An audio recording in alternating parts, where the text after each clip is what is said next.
Subscribe करें India top news channel और bell icon दबाना ना भूलें। इंडिया टॉप न्यूज अपने क्षेत्र की खबरें सबसे पहले पाएं। नमस्कार, इंडिया टॉप न्यूज में आपका स्वागत है। Breaking news. बलिया महंगाई को लेकर ओम प्रकाश तिवारी कांग्रेस नेता का बड़ा बयान। कोरोना के दंश को झेलकर जहां देश अर्थव्यवस्था को सुदृढ़ करने में लगा ही था, जिसमें थोड़ी और राहत चुनावों ने भी दी, क्योंकि चुनाव है तो सब चीजें सस्ती तो होंगी ही। लेकिन चुनावों के बाद अब ऐसा प्रतीत हो रहा है जैसे सरकार द्वारा महंगाई का घोषणा पत्र जारी कर दिया गया हो। जैसे जैसे गर्मी बढ़ रही है, ऐसा लगता है जैसे महंगाई भी उसी क्रम में आसमान छू रही है। जी हां, कांग्रेस नेता एवं 2022 के विधानसभा चुनाव में कांग्रेस सदर प्रत्याशी रहे ओम प्रकाश तिवारी का महंगाई को लेकर बड़ा बयान सामने आया है। वर्तमान में महंगाई की दंश झेल रही आम जनता महंगाई को लेकर पूरी तरह से त्रस्त हो चुकी है। सुनिए कांग्रेस नेता ओम प्रकाश तिवारी ने क्या कुछ कहा। आप नगर विधानसभा से पूर्व प्रत्याशी भी रहे आप, और कांग्रेस के आप वरिष्ठ आप नेता भी हैं, तो हम जानना चाहते हैं जो आज के डेट में जो महंगाई है, आप किस रूप में देखते हैं इस महंगाई को? देखिए, महंगाई तो चरम सीमा पर है और इस महंगाई से आम जनता त्रस्त है, गरीब त्रस्त है। आप देख रहे हैं इस देश में जो आटे का भाव है, दाल का भाव है, आज 40 रुपये किलो आटा बिक रहा है, 200 रुपये किलो दाल बिक रही है। जो आम रोजमर्रे की चीज़ें हैं वो काफ़ी 10 गुने महंगी हो गई है और गरीबों के खाने का निवाला बहुत मुश्किल से लोगों को मिल रहा है। और इस देश में सबसे बड़ा दुर्भाग्य ये है कि 1000 करोड़ प्रति घंटा अडानी की कमाई हो गई है। ये सबसे बड़ा घातक है देश के लिए। जी, जो खाने पीने पर जो टैक्स लगा, इसको किस देखते हैं? सरकार को तो बहुत अच्छा है। सरकार ने जो टैक्स लगाया, पनीर पर टैक्स लगाया, मट्ठा पर टैक्स लगाया, दूध पर टैक्स लगाया, जीएसटी लगाई, ये बहुत घृणित काम है जिसकी जितना निंदा की जाए कम है। ये किसान जो पैदा करता है, दूध पैदा करता है, दूध से पनीर बनाता है, मट्ठा बनाता है, घी बनाता है, इस पर टैक्स लेना, इससे बड़ा ये तो अंग्रेजों का से भी बढ़कर आगे निकल गए हैं। अंग्रेज नील की खेती पर टैक्स लेते थे। आज तक आप इतिहास उठाकर देख लीजिएगा, हिंदुस्तान आज़ाद के पहले कभी दूध, दही, पनीर पर टैक्स नहीं लगा। ये पहली सरकार है। हमको लगता है कि विश्व में पहली सरकार होगी जो पनीर और दही पर और दूध पर टैक्स ले रही है। किसान जो पैदा करते हैं, जिसको रोजमर्रा खाने पीने की चीज़ पर टैक्स ले रही है, ये पराकाष्ठा है और इसका हम लोग विरोध कर रहे हैं और हर दम तक विरोध करेंगे। और इसी के लिए हम लोग एक यात्रा निकाले हैं जी, भारत जोड़ो यात्रा।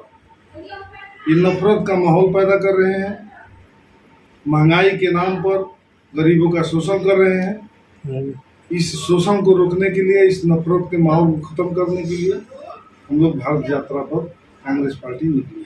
ये इस यात्रा जो आप लोग कर रहे हैं, इस यात्रा से लोगों को क्या समझा रहे हैं, क्या संदेश दे रहे हैं आप? देखिए, इस यात्रा का उद्देश्य बहुत बड़ा है। यह देश 26 जनवरी 1950 को आज़ाद हुआ और इस संकल्पना के हमारे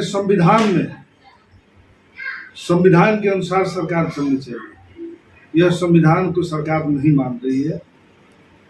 संविधान के अनुरूप सरकार चलाने के लिए देश में जो नफरत का माहौल है, हिंदू मुस्लिम मंदिर मस्जिद का जो माहौल ये लोग पैदा कर रहे हैं, उस नफरत को ख़त्म करने के लिए ये भारत जोड़ो यात्रा है। और इसमें हम लोगों का बहुत सॉफ्ट कार्नर, केवल ये कांग्रेस का नहीं है, इसमें 100 सामाजिक संगठन लगे हुए हैं इस काम के लिए, देश में देश की समृद्धता, एकता, अखंडता कायम रहे। इसको आप एक पार्टी की लेवल से मत देखिए। इसमें इस हिंदुस्तान की जो आज़ादी की हमारी परिकल्पना थी, उस परिकल्पना को साकार करने के लिए राहुल गांधी आज पदयात्रा कर रहे हैं और इसका व्यापक जन समर्थन मिल रहा है। लोग स्वागत कर रहे हैं और ये इतिहास बनने जा रहा है आज़ाद हिंदुस्तान का। जी भाजपा का कहना है हमको केंद्र से 70 साल तक कोई नहीं हिला सकता है। भाई आप 70 साल नहीं 700 साल रहिए, लेकिन देश को बर्बाद मत करिए। हम बर्बाद नहीं होने देंगे। चाहे हम सत्ता के लिए, कांग्रेस कभी देश में प्रयास नहीं करती है कि हम सत्ता में आ जाए। जब भी कांग्रेस सत्ता में आई है पूंजीपतियों की मदद नहीं की है, गरीब की मदद की है। हम मनरेगा लाए हैं, हम फूड सिक्योरिटी मिल रहा है, भोजन का अधिकार, हम सूचना का अधिकार लाए हैं। 10 वर्ष में 8 वर्ष में आप क्या लाए हैं वो बता दीजिए। उनका ये बताइए हमको। केवल नाम बदलने से देश नहीं चलने वाला है। और पूंजीपतियों को जितना ये लोग बेच रहे हैं, हम तो अगर हमको मौका मिलेगा तो मैं अपने तरफ से मैं कह रहा हूं कि सारा चीज हम लोग वापस कराएंगे, कानून बना करके वापस कराएंगे। देश की संपदा को हम बेचने नहीं देंगे। जी आपके जिस इलाके से आप चुनाव लड़े थे, इस इलाके में बाढ़ की स्थिति बहुत दयनीय रही। देखिए, बाढ़ की स्थिति दयनीय रही और दुख के साथ हमें कहना पड़ता है कि राजनीति की संवेदनहीनता आ गई है। लोग संवेदनशील नहीं है। जनप्रतिनिधि को जो अधिकार है, जो कर्तव्य जनता ने दिया है, उसका पालन नहीं कर रहे हैं। आपने देखा होगा बलिया में सेकेंड हैंड ट्रांसफार्मर आया, 3 महीने बाद जल गया था और उस पर उत्तर प्रदेश का मंत्री और 4 बार से सांसद बैठ खड़ा होकर के फोटो खिंचवा करके सोशल मीडिया पर डाल रहा है। ये इससे बड़ा दुर्भाग्य क्या हो सकता है देश के लिए और जनता के लिए। जनता के साथ सीधा छलवा मानता हूं मैं। राजनीति का ये है कि भाई गरीब अंतिम व्यक्ति को पहुंचना चाहिए। आज आप जाइए, लोग खाने बिना मर रहे हैं। बाढ़ में लोगों को समुचित न अनाज मिल रहा है, न पशुओं को चारा मिल रहा है और जनता बेहाल है इस बात के लिए। आप पत्रकार हैं, आप लोग स्वयं जाइए, आप लोगों को जाना चाहिए और सच दिखाना चाहिए कि सच क्या है। मतलब आपके कहना का तात्पर्य जो क्षेत्र के जो मंत्री हैं उनके सारे दावे वादे फेल हैं।